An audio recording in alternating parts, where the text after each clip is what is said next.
मेरा पहला सवाल होगा ये कि आपने कई भाषणों में कहा है कि 2024 आपका लक्ष्य नहीं है, 2047 है।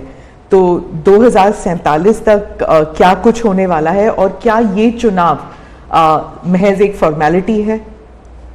मैं समझता हूं कि 2047 को और 2024 दोनों को मिक्सअप नहीं करना चाहिए, दो अलग चीज़ें हैं। जब देश आज़ादी के 75 साल अमृत महोत्सव मना रहा था, उसी समय मैंने ये विषय सबके सामने रखना शुरू किया था, आज से 1-2 साल पहले। और मैं ये कहता था कि 2047 देश की आज़ादी के 100 साल होंगे। स्वाभाविक रूप से ऐसे जो माइलस्टोन होते हैं वो एक प्रकार से नया उत्साह भरते हैं, नए संकल्प के लिए व्यक्ति को तैयार करते हैं। और उस अर्थ में मेरा मत था कि एक मौका है, 75 साल पर हम खड़े हैं, 100 साल पहुंचने वाले हैं, इस 25 साल का सर्वाधिक उपयोग कैसे करें। हर इंस्टीट्यूशन, हर कोई अपना एक लक्ष्य बनाए कि मैं अपना गांव का प्रधान हूं, 2047 तक मेरे गांव में इतना तो मैं करूंगा। आरबीआई को मैं कार्यक्रम में भी गया, 90 साल का उनका कहा। तो मैंने कहा कि 10 साल बहुत महत्वपूर्ण है, आपके 100 साल होंगे, इस पर अभी से सोचिए। तो मेरे मन में 2047 ये भारत की आज़ादी के 100 साल और देश में एक प्रेरणा जगनी चाहिए। और आज़ादी के 100 साल अपने आप एक बहुत इंस्पिरेशन है, किसी व्यक्ति की जरूरत नहीं है। तो एक पार्ट तो वो है, दूसरा है 2024।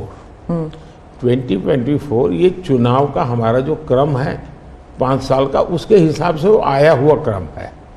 और मैं मानता हूं कि चुनाव ऑल टुगेदर डिफरेंट थिंग है।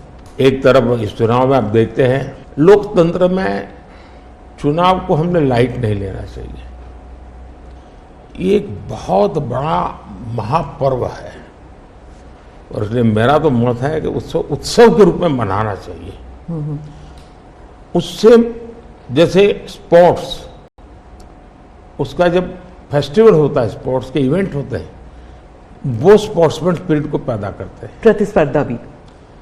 जब खेल का मैदान होता है तो देखने वाले, खेलने वाले, स्पोर्ट्समैन स्पिरिट का एक एनवायरनमेंट क्रिएट होता है जो हमारे संस्कार बन जाते हैं। चुनाव का ये माहौल अगर हम उत्सव में पलट दें, लोकोत्सव बना दें, तो हमारी रगों में, डेमोक्रेसी आने वाली पीढ़ियों के रगों में वो संस्कार बन जाती है। और लोकतंत्र के लिए बहुत आवश्यक है कि लोकतंत्र ये सिर्फ संविधान की सीमाओं में नहीं बंधना चाहिए, हमारी रगों में होना चाहिए, हमारे संस्कार में होना चाहिए। और उस अर्थ में मैं 2024 को देखता हूं। ये बात सही है कि हमारा 25 साल का विजन, और उसमें मैंने बहुत काम किया है। और ये आज कर रहा हूं ऐसा नहीं है, शायद मैं जब गुजरात में था तब भी इन दिशा में सोचता था।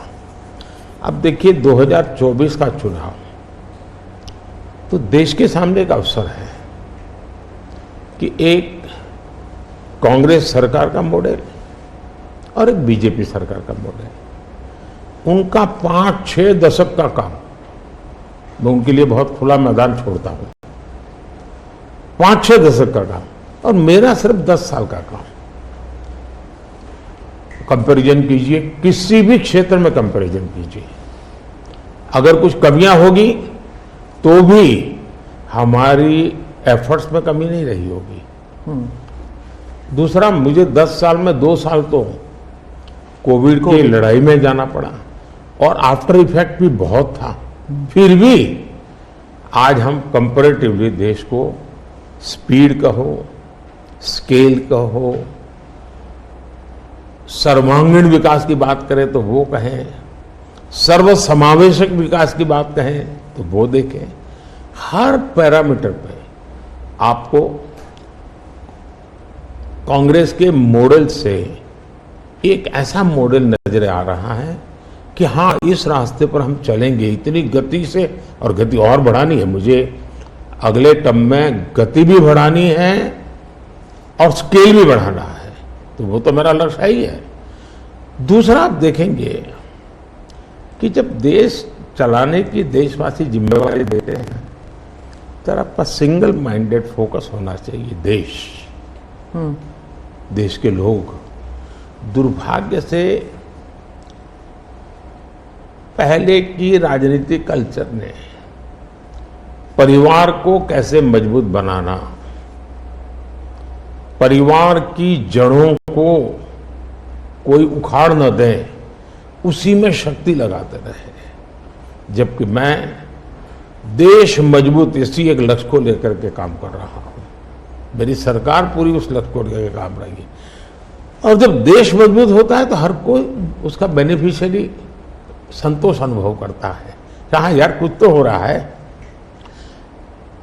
मेहनत तो कर रहा है, ईमानदारी से कर रहा है, इन चीजों का इम्पैक्ट होता है।